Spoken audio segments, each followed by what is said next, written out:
Physical refining செய்யப்பட்ட SKM Poorna rice brand oil. தமிழக முதல்வர் விஜய் பெரம்பூர் மற்றும் திருச்சி கிழக்கு தொகுதிகளில் போட்டியிட்டு இரண்டிலும் வென்றார்.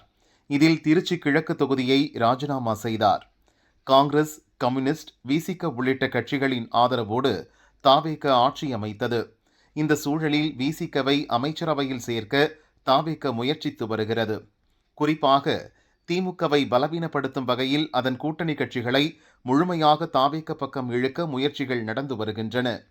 இதுகுறித்து விசிக நிர்வாகிகள் கூறியதாவது: விசிகவில் திருமாவளவனை தவிர்த்து மற்ற யாரையும் அமைச்சராக்க கட்சி நிர்வாகிகள் சம்மதிக்கவில்லை. அவ்வாறு யாரேனும் ஒருவர் அமைச்சரானால் பல நிர்வாகிகள் மாற்றுக் கட்சிக்கு செல்லக்கூடும். எனவே திருமாவளவனை மட்டும் அமைச்சராக்க கட்சி நிர்வாகிகள் ஆதரவு அளித்துள்ளனர். ஆட்சியில் பங்கு, அதிகாரத்தில் பங்கு என்ற முழக்கத்தை செயல்படுத்தும்படி திருமாவளவனுக்கு நிர்வாகிகள் அழுத்தம் கொடுத்து வருகின்றனர். திருமாவளவனை அமைச்சராக்குவதுடன் முக்கிய துறையை ஒதுக்க தாவேக முன் வந்துள்ளது. திருச்சி கிழக்கு தொகுதியில் திருமாவளவன் போட்டியிட தாவேக ஆதரவு அளிக்கும் என்றும் தெரிவிக்கப்பட்டுள்ளது. அவ்வாறு திருமாவளவன் போட்டியிட்டால் திமுகவும் ஆதரவு அளிக்கும் என எதிர்பார்க்கிறோம்.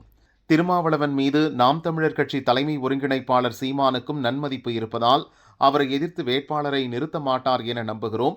அதிமுக தரப்பிலும் திருமாவளவனுக்காக ஆதரவு கோரப்படும்.